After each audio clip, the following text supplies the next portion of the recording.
नमस्कार टिम्पल्स डेलीशियस को आपण मानक स्वागत जनाऊँगी। चलतु आज प्रस्तुत करबा पनीर पलव बनवाई मु प्रथमे एठी गोटे बाउल रे 2 कप बासुमती चाउल नहीं जाइए। आपड़ जदि चाहिए बासुमती चाउल बदल एठी आमर जो बिरियानी लॉन्ग ग्रेन जो चाउलटा आसे सेटा को मध्य व्यवहार करेंगे कि नॉर्मल अरुआ चाउल मध्य करेंगे, किंतु बासुमती चाउल तार गोटे फ्लेवरटा बढ़िया आसी थाए। तापर यही सब को भल भाव चाउल को धोई अध कप पानी रे आमे ताको भिजेकी रखीदेबा। तापर मुझे माटी पात्र व्यवहार करुचे। मु बहुत भिडियो रे मोर कही कि माटी पात्र प्रथमे बसैला बेले ताको गरम करेंगे, जहाँफल तार पुराणा तेल अंशटा देखो केते मैला होगी बाहर ताको कौन टिश्यू किंबा सफा कपड़े पोछि नेबे। तापर से गुड़ी को पोछि सारा पर एबे हमर माटी पात्र गरम हो जाइथिला। मु 3 चामच एठी तेल दे देछि। तेल गरम हो सारा पर आमे एठी गोटे चामच जीरा दे देबा। जीरा भल भाव फुटी सारा पर गोटे तेजपत्र, गोटे अनासी फूल, 2-3टी लवंग, 2-3टी गुजराती, गोटे डालचीनी खंड आउ 7-8टी गोलमरीच, कंचा लंका ये आम बिना डेम्फ चिड़े बिना ताकू बास टिके अल्प कणा करदेबा जहाँफल फुटबनी।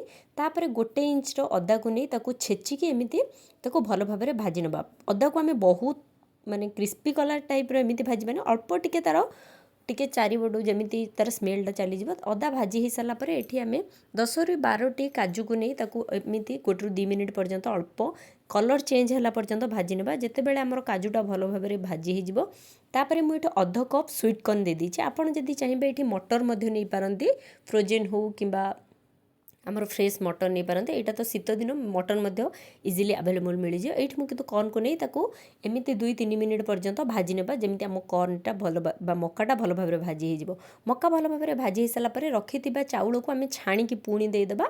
तापर एठी मु भाजिला बेले आमर 2-3 मिनिट पर्यंत एमती चाउलर टिके कलर चेंज होला पर्यंत भाजवा।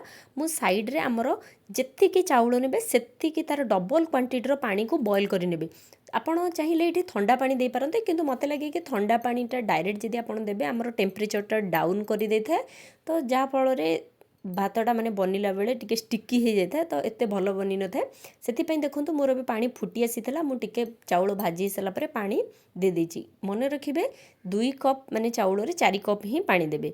तापर ये देखो जेहेतु एटा गरम पानी सांगे सांगे फुटी आसीला, एटा को आमे कोन करबा ना ढांकुणी देई स्वाद अनुसार लुण दे देबे। तापर ढांकुणी देई ताकू एमिते 5-7 मिनिट पर्यंत ताकू छाड़ी देबे। अन्य पक्ष साइड रे मु अल्प माने आमर 200 ग्राम पनीर रे अल्प हलदी, टिके लंका गुंड और अल्प टिके लुण दे ताकू भल भाव मैरिनेशन कर देइथिली। तापर तावा गरम करी तावार अल्प तेल दे ताकू एमिति तावारे भाजी नेइथिली। देखो कड़ाई रे आपण चाहिए मध्य भाजी पारिबे, किंतु एठी कोन ना कलरटा मु एइथि पे हलदी लुण पकि आपण खाली प्लेन पनीर को मध्य भाजी पारिबे। टिके कलरटा तार बहुत भल आसी थाए जदि आपण एमिति लंका गुंड बा हलदी गुंड दे भाजिबे। केबे जदि भाजु नाहंती ताहले एमिति थरे ट्राई करंतु, बहुत बढ़िया कलर आसी जिवो। देखो पनीर गुडी को आमे एक पाख से पाख करी ताऊ भल भाव माने बहुत हार्ड करेंगे, बस तार कलर चेंज होला पर्यंत एमती भाजी नेबे। जदि वीडियो भल लगुच लाइक कमेंट शेयर करंतु। जदि चैनल रे नुआ अछंती प्लीज सब्सक्राइब करंतु। इंस्टा किंबा फेसबुक पेज रे जदि आपण देखुचंती प्लीज फॉलो करंतु। देखंतु एबे हमर पनीर गुडी को भाजी हो जाइए, आमे काढी नबा। सेपटे हमर भात मध्य प्राय तो हेई आसिलानी, माने 70% कुक हेई सारलानी। मु देखै दउचे देखंतु प्राय जो देखंतु ओभर जो हेकी पानीटा थिला सेटा सोक कर सारलानी।